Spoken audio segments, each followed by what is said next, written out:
puesto en la organización o cada persona que ocupa un puesto en la organización. Con esta herramienta podemos nutrir a otra, que es la evaluación de puestos. Esto nos dice cuál puesto es más importante dentro de la empresa o menos importante, y nos permite clasificar los puestos por nivel. Si esa información la juntamos con otra información que se obtiene a través de la encuesta de mercado, podemos armar las estructuras salariales. Las encuestas de mercado son fuentes de información sobre qué están pagando, qué salarios están pagando otras empresas, ¿no? También son fuentes estructuradas con mucha riqueza de datos. Combinando esas dos cosas, obtenemos algo que es la estructura salarial, que es como la herramienta que sintetiza el equilibrio interno y el equilibrio externo, dos de los principios fundamentales que mencionó Guido en su presentación. Y esto nos permite responder a las cuestiones más básicas de la gestión de las compensaciones, como decir si alguien está bien pago o mal pago, ¿no? Y se utiliza para gestionar el salario base. Para poder gestionarlo efectivamente tenemos que tomar en cuenta, en la práctica vamos a tomar en cuenta tres elementos más. Uno es, voy a empezar por acá abajo, uno es las restricciones presupuestarias o las posibilidades presupuestarias que presenta la empresa. Puede ser que el tipo de negocio no dé para tener una estructura de compensaciones generosa, o por el contrario, hay algunas industrias que te exigen tener una estructura de pago muy generosa, como puede ser la industria petrolera, especialmente el upstream, o la industria minera. Otra cosa que vamos a tener en cuenta es el desempeño individual de las personas. Gestionar el salario base significa, por lo general, no significa definir de cero el salario base, sino significa definir aumentos que les vamos a ir otorgando a las personas. Y para ello es bueno contar con esta información del desempeño para darle mayores aumentos a quien tienen un mejor desempeño y menores aumentos a quien no están andando del todo bien.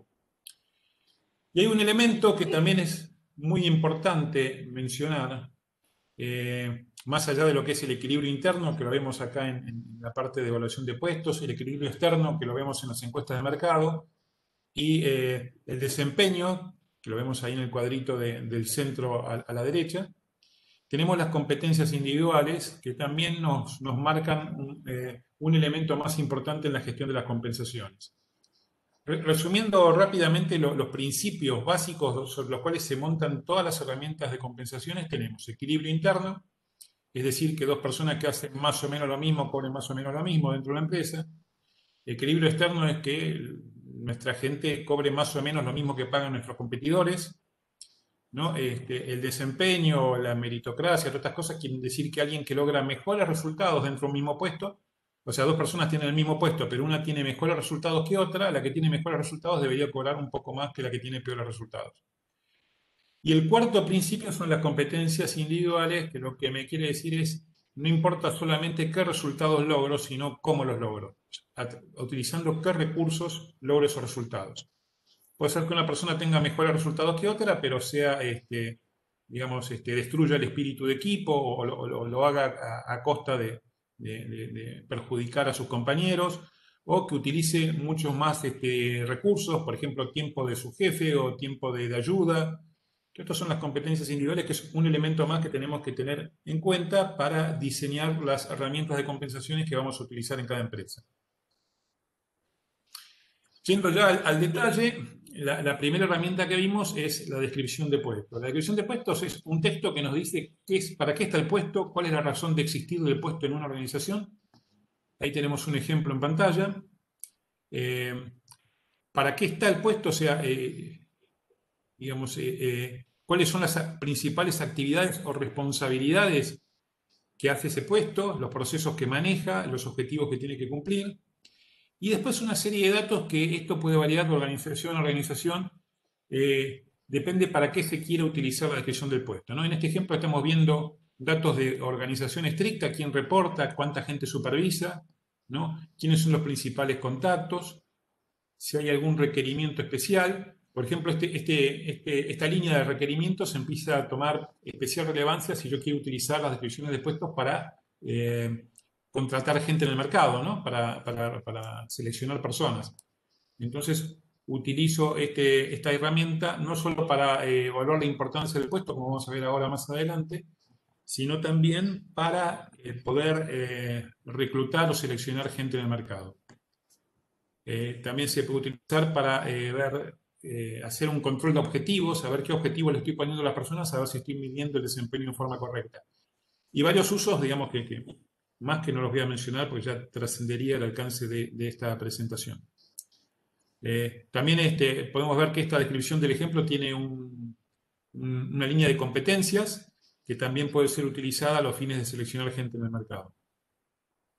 Generalmente las descripciones de puestos tienen que tener suficiente información para que se pueda determinar la importancia del puesto, pero no demasiada información o información en exceso, porque son difíciles de mantener, ¿no? Hay que estar cambiando la descripción y las organizaciones tienden a cambiar cada vez con más velocidad. Entonces, si las hacemos complejas, pueden ser difíciles de mantener. En cambio, si las hacemos simples, son muy fáciles de mantener. ¿De qué depende que un puesto sea más importante que otro? Esto lo he preguntado en varias actividades. Acá no estamos haciendo una parte interactiva, pero si no, le preguntaría a ustedes de qué piensan que depende que un puesto sea más importante en una organización. Muchas veces me han contestado que es por la cantidad de dinero que manejan o por la cantidad de personas que manejan o que le reportan ese puesto. Algunos me han hablado del conocimiento que necesita o la educación que necesita un puesto para poder ejercerse de manera correcta. Me han respondido otras cosas más extrañas también, pero básicamente todas estas cosas que me suelen responder son todas correctas, pero no de forma individual, sino que hay que estructurarlas o coordinarlas para entender realmente si un puesto es más importante que otro. Y esto es lo que lo hace, se logra con una herramienta que se llama evaluación de puestos o sistema de evaluación de puestos.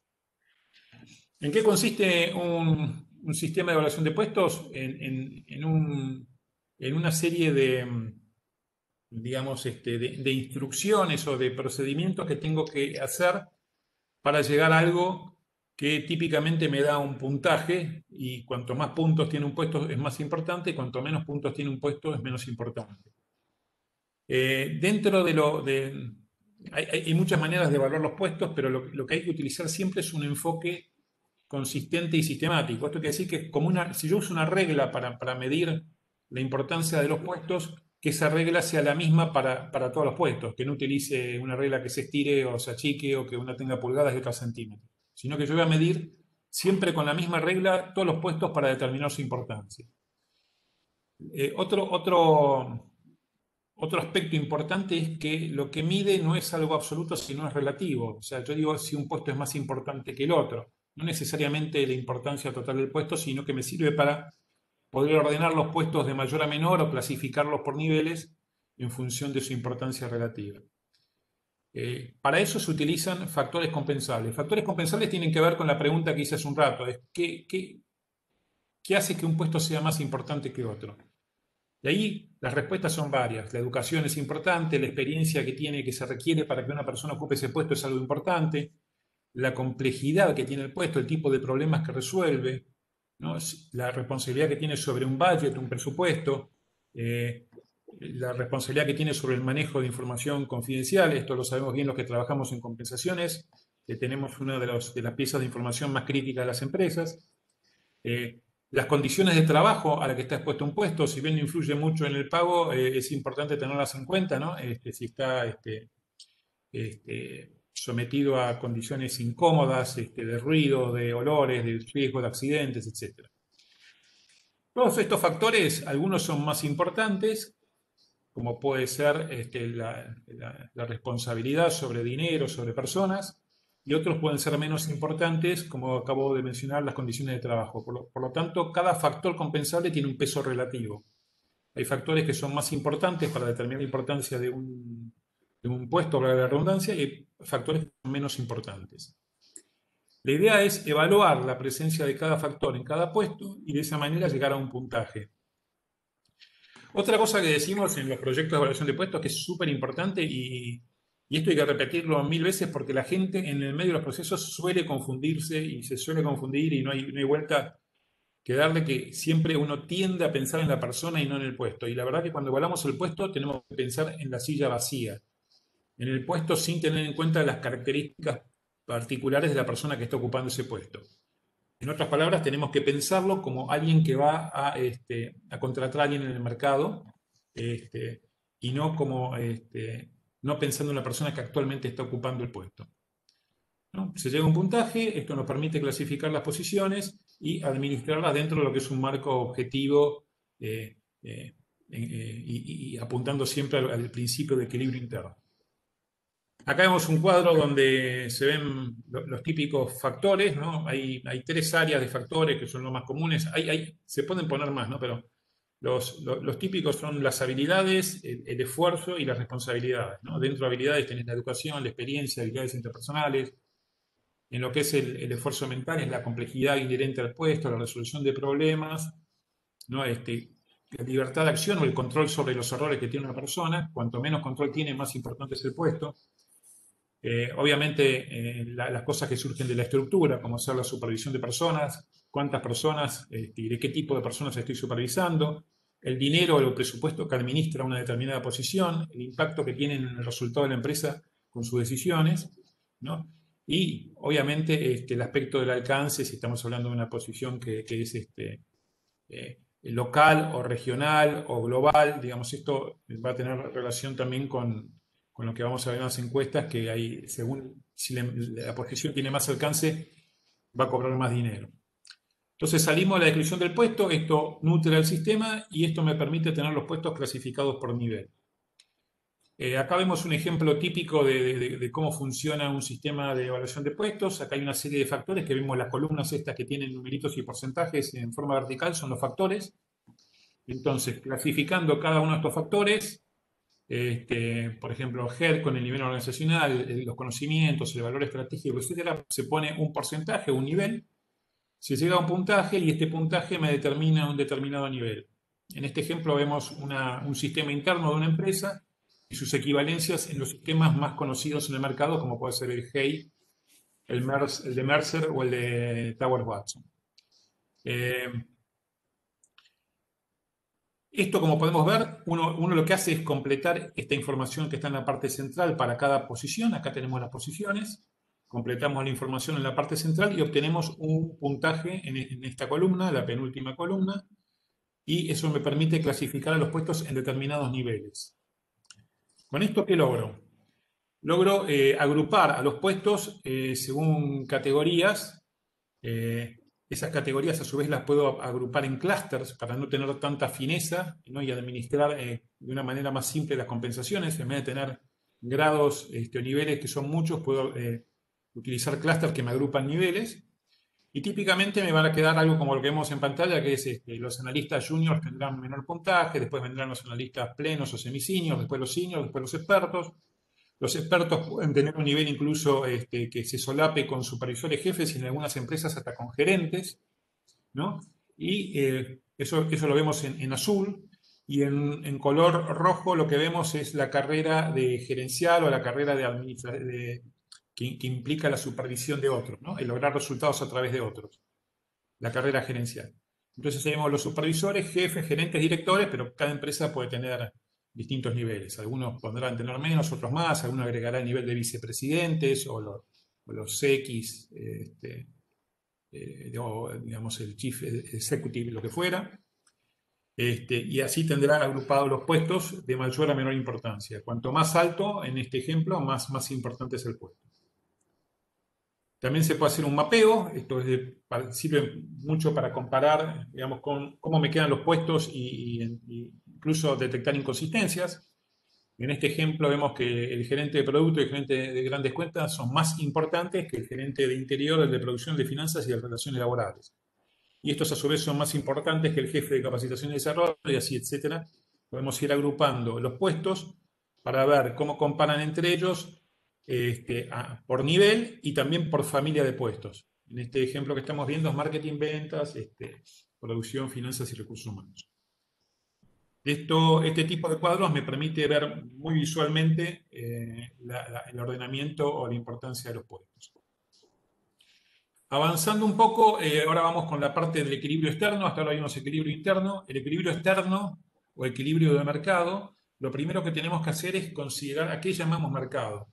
Eh, Generalmente, cuando uno habla del mercado, trabaja en una empresa y habla de mercado, tiende a escuchar lo que hablan otras funciones, no de recursos humanos, sino de ventas, de marketing, de finanzas, y uno empieza a interpretar que el mercado es el mercado del negocio, que es muy diferente al mercado laboral, ¿no? Las empresas compiten por ventas, clientes, productos, precios, proveedores, market share, por cierto, talento core, pero cuando hablamos de la función de compensaciones y de recursos humanos, en realidad estamos compitiendo por recursos humanos que se pueden sacar de otras empresas, que no son necesariamente con aquellas que competimos por el negocio. Por ejemplo, si yo trabajo en YPF, mi mercado de negocios serían, YPF es un caso particular, bueno, igual lo comento. Trabajo, qué sé yo, en Molinos, mi mercado de competencia por ahí son otras empresas alimenticias, Danone, Nestlé, qué sé yo. Sin embargo, Molinos, para conseguir sus recursos humanos, se las puede sacar a Citibank, qué sé yo, a YPF, a cualquier empresa. Por ejemplo, si necesita un gerente de sistemas, un gerente de finanzas, no necesariamente lo va a tomar de una empresa que haga alimentos. Entonces, el mercado laboral es aquel mercado en el cual competimos por los recursos humanos y son aquellas empresas que nos pueden sacar o a las cuales nosotros le podemos sacar gente. Y este es el mercado que tenemos que darle especial importancia o que tenemos que entender para poder determinar el equilibrio externo y gerenciar las compensaciones. Proveedores de datos, los principales, tenemos las grandes consultoras internacionales. En Argentina hay 4 que son las más importantes. Tenemos Mercer, que es una empresa que pertenece a unos brokers que se llaman Marsh, unos brokers de seguros. Towers Watson, que es una empresa que pertenece a Willis, que es otro de los grandes brokers de seguros que hay en el mundo. Hay, que fue adquirida por Conferri y le está dando más preponderancia a la marca Conferri que a Hay. Conferri son headhunters, pero han adquirido esta empresa que es proveedora de datos de compensaciones. Y también tenemos a Hewitt, una empresa que es más fuerte en Europa, que fue adquirida por otro broker de seguros que es Seio. Y después tenemos una serie de proveedores locales, entre los cuales se encuentra nuestra empresa, CompStrategy. Hay varias empresas que hacen datos en forma local. Y una cosa a resaltar es que estas empresas internacionales, por su tamaño, por sus recursos, eh, la mayoría de ellas vienen de Estados Unidos, han hecho una fuerte inversión en sistemas y tienen sistemas de evaluación de puestos que están integrados con las encuestas salariales. Esto se va a ver en las próximas actividades de ADRA. Ellos nos van a contar un poco cómo funcionan estos sistemas de evaluación de puestos que se integran con las encuestas salariales. Los proveedores locales lo que hacen es sistemas de evaluación de puestos a medida y encuestas salariales a medida. ¿Qué significa a medida? A medida significa que, por ejemplo, un sistema de evaluación de puestos de Mercer lo van a utilizar con los mismos factores, con los mismos pesos para todo tipo de empresas. Todas las empresas van a ser evaluadas los puestos de la misma manera. En cambio, una empresa puede decir, mira, para mí la educación no es tan importante y sí es importante el manejo de gente, o al revés, esta es una empresa basada en conocimientos, entonces quiero que el factor conocimiento sea mucho más importante. Entonces, si este es el caso, van a tener que recurrir a un sistema modificado de estos o a un sistema hecho a medida que refleje la importancia relativa que la empresa desea para sus puestos. Y las encuestas salariales a medida también tienen alguna validez cuando lo que se busca es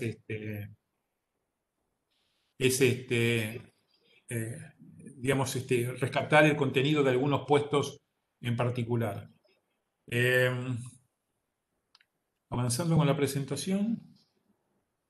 Tenemos, bueno, acá tenemos un ejemplo de cómo sería una encuesta de mercado, cómo vienen los datos.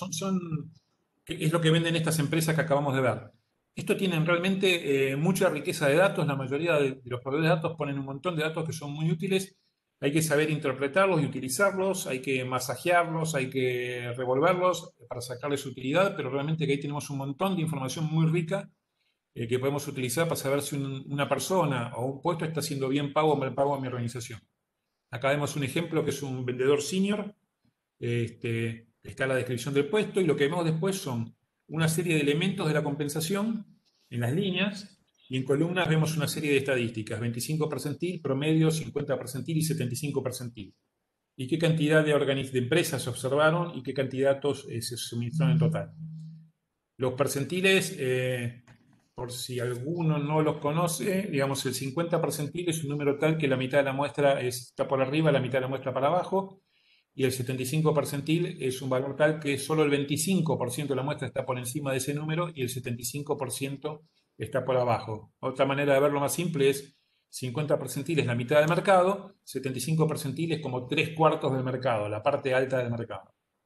Y después tenemos en las líneas las componentes de la compensación: sueldo base, aguinaldo, prima vacacional. Todo esto nos determina algo que es el efectivo total garantizado, que es lo que pagamos en dinero de forma fija todos los meses o todos los años. Y después tenemos la parte variable, incentivos en este caso, comisiones o otros incentivos de corto plazo, que es lo que pagamos en función de la performance que tiene cada persona. Después incentivos de largo plazo, que no muchas empresas, no todas las empresas lo tienen, pero sí muchas empresas lo tienen. Y después los pagos en especies, que es parte de la compensación, nada más que en vez de ser pagado en dinero, está pagado en especies, ¿no? Acá vemos en el ejemplo automóvil, gastos de automóvil, plan de retiro, esos son los que más costo tienen.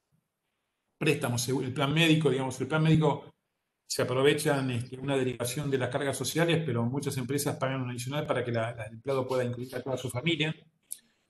Y bueno, esto simplemente es ilustrativo para que tengan una idea de cómo puede lucir una encuesta de mercado. Que esto, digamos, esta página que estamos viendo, en una encuesta vienen tantas como puestos se estén encuestando.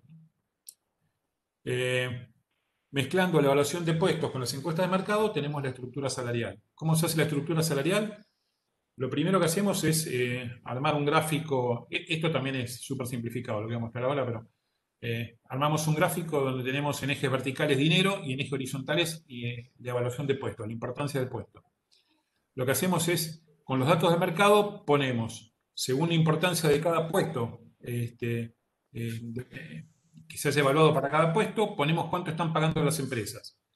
Entonces ahí vemos, qué sé yo, por ejemplo, para el nivel 41, por poner un ejemplo, vemos muchas cruces, muchas X, que es por ahí, que yo, ahí está el, no sé, el analista senior de finanzas, el jefe de contabilidad, el jefe de selección, hay varios, cada cruz es un puesto en el mercado, ¿no? Y eso me marca, lo que vemos ahí es una nube de puestos. Ahora, esa nube de puestos, el siguiente paso es establecer una curva de regresión. En este caso es una curva exponencial. Digamos, exponencial significa que es de crecimiento constante nada más, que es la que mejor se ajusta a esa nube de puntos. Es la que más queda más cerca de todos los puntos. Y con eso, con esa curva exponencial, donde se cruza con cada nivel de evaluación de puestos, vamos a tener un valor que lo vamos a llamar midpoint o punto medio de escala. Después, generando un porcentaje hacia arriba y hacia abajo de ese midpoint o punto medio de escala, vamos a obtener nuestra escala salarial. Una vez que obtuvimos nuestra escala salarial, podemos prescindir de la curva y podemos prescindir de estos datos de mercado. Nos queda la escala salarial sola, y ahí ya podemos comparar a nuestras personas cómo comparan contra la escala salarial. Entonces agregamos nuestros datos y vemos cómo quedan. Entonces vemos, por lo general, los datos coinciden con la escala, pero vemos también que hay algunos datos, que ahí los puse en rojo, que son los que quedan por arriba o por debajo de la escala. Eso lo llamamos puntos rojos, y son personas que están o sobrepagas o que están muy mal pagas. Y es donde nos tendríamos que concentrar en la gestión de las compensaciones para resolver estos temas. Las posiciones que están bajas son fáciles, las podés aumentar. Las posiciones que están altas son más difíciles de solucionar, pero se pueden solucionar, especialmente en un entorno inflacionario como el que tiene la Argentina, ¿no? Decimos a veces que la inflación es la goma de borrar de compensaciones, y podemos hacer, dependiendo también del entorno sindical, etcétera, podemos hacer algunas correcciones gracias a la inflación. Voy a avanzar rápido. Estas son algunas definiciones de características de la escala, ¿no? El máximo, el midpoint y el mínimo, ¿no?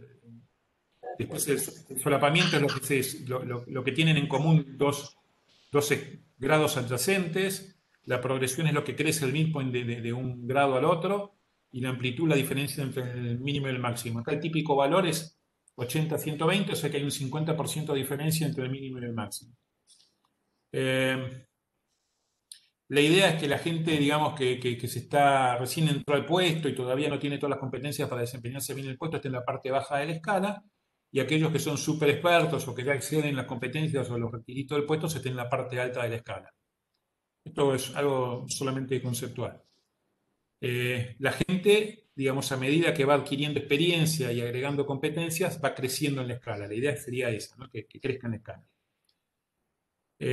Hay un tema también que ustedes van a enfrentar en su gestión, que es qué pasa cuando alguien se topea en la escala, qué hacemos con esa persona para mantener su motivación y darle curso a su ambición para que siga creciendo, pero excede un poco esta presentación. Un indicador muy interesante para ver cómo está alguien en la escala es lo que llamamos posicionamiento de escala, que es un indicador que va 0 a 100, siendo 0 el mínimo, 100 el máximo y 50 el midpoint. Entonces, si alguien me dice, mira, Juancito está al 70%, yo ya sé que está más o menos por acá y está más o menos bien pago. Si me dicen que, qué sé yo, Alberto está menos 10, y bueno, si que está acá abajo, habría que hacer algo para levantarlo. Y si me dicen que alguien está al 120, yo ya sé que está muy sobrepago. Hay herramientas, digamos, que se van uniendo, digamos, a la gestión de las compensaciones con otros procesos humanos. Hay muchísimas, pero una en particular que me interesaría destacar es lo que se llama la matriz de desempeño e incrementos, que lo que busca es darle mayores aumentos a las personas que tenemos en la parte baja de la escala, o sea, los que están en esta zona de acá, pero que tienen muy buen desempeño. Entonces, si alguien está siendo mal pago, pero tiene muy buen desempeño, a ese es el que mejor aumento le doy. Y en contraria, digamos, todo lo contrario es, si alguien tiene un desempeño no tan bueno, ¿no? Y está siendo muy bien pago, a ese no le doy ningún aumento. ¿Ok? O sea, si a alguien le estoy pagando mucho y encima me está rindiendo mal, a ese le doy el mínimo aumento. Y si a alguien le estoy pagando poco y me está rindiendo muy bien, a ese le doy el máximo aumento. Y esta matriz me combina ambas cosas, desempeño y posición en escala, para poder determinar aumentos salariales. Con esto terminamos la presentación. Pido disculpas, sé que estoy corriendo mucho porque el tiempo así nos los pide. Eh, eh, Pueden entrar a una página de CompStrategy, que ahí está la dirección ahí arriba, compstrategy.com.ar, donde hay más información sobre cada uno de estos temas que estuvimos viendo, y también hay información sobre otras herramientas para la gestión de las compensaciones.